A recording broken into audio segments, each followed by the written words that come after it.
Thank you for being with us here tonight, Elaine. I'm really excited to be interviewing you. Would you mind giving us a short introduction for yourself and what you do in Toastmasters? I am a Toastmaster of 6 years. I'm currently the Club Growth Director for the District 8. We have currently 110 clubs that I am responsible for helping to retain membership, to grow membership, as well as to bring in new clubs. Thank you. And to start off, would you mind telling me a little bit about your current position in Toastmasters? You kind of touched on it already, but if you could expand on it a little more. Sure. My current position was a bit of a surprise when I joined the role of Club Growth Director. I didn't process the fact that it would require as much attention to such a broad group of members. We have about 2,000 members, and it turns out that they are very quick to call and ask for your assistance. We had some clubs that wanted ideas on growing their clubs and what to do if the clubs were about to disband. So my current responsibility caused me to not want to do other things in the 2 clubs that I am currently a member of. How would you describe the culture of Toastmasters to an outsider? It's interesting. I am very passionate about Toastmasters, and I find great benefit and value of what the structured program that Toastmasters offer gives. Therefore, it's easy for me to share that with others.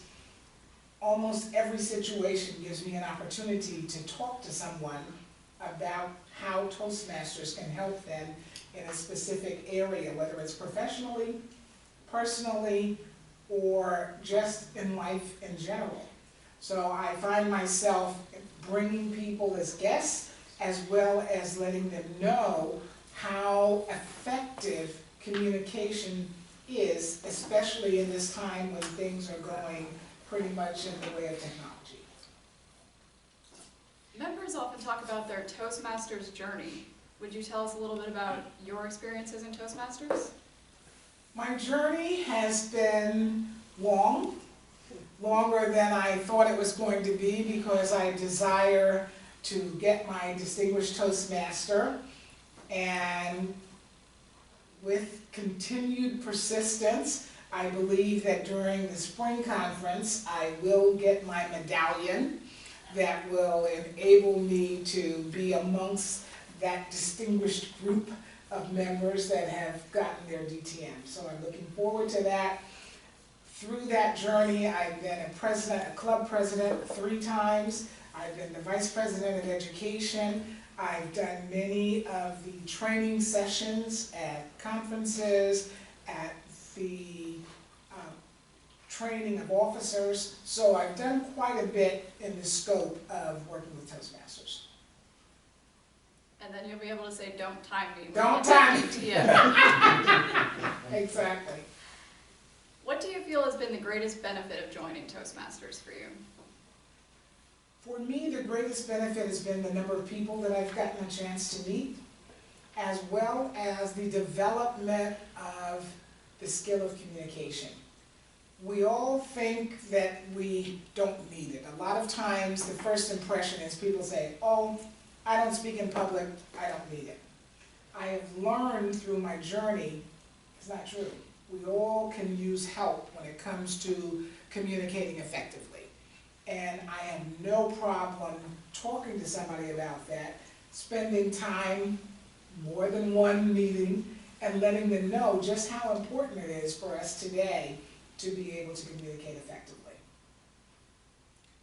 That technology tends to be a hindrance more than a help to some people. It's I know I've heard you speak on that topic multiple times. What has been your biggest challenge as you've gone through this process? I think the biggest challenge, I would say, has been trying to make time for all the different components.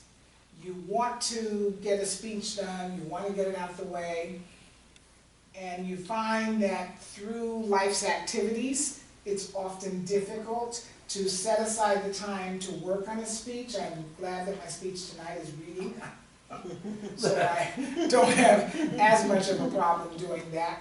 But I think the biggest challenge has been doing the number of speeches that it requires to get to the DTM, which altogether, through the manuals and the special leadership series, you do about 65, 66 speeches. And that has been the biggest challenge. I think that's going to be mine as well when I get to that point. It's a lot of speeches. What have you experienced that you did not expect? I think the biggest surprise, if you will, was the learning experience that I've had, despite the fact that I've been speaking in public settings for quite a while. And I was really surprised at how much I still could learn.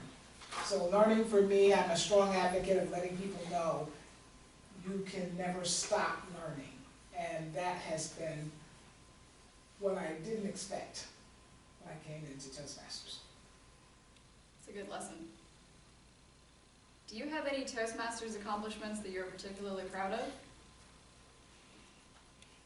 I would probably say the journey that I'm currently on in the district leadership. I never anticipated of going to that level. I thought I would remain at the club level, possibly the area level. I didn't really anticipate what would happen when you got to the district level, and now they told me about the journey. It's 4 years. I said, 4 years?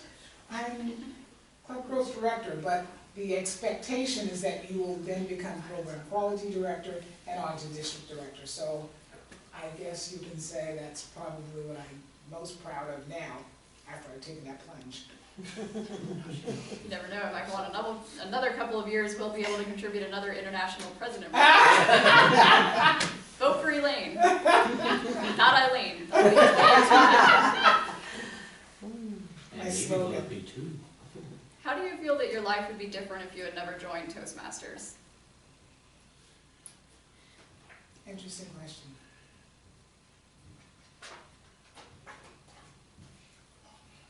Hard to say, because I felt I would probably have taken on some project, whether or not it would have involved speaking through learning at Toastmasters or just going into the field of motivational speaking.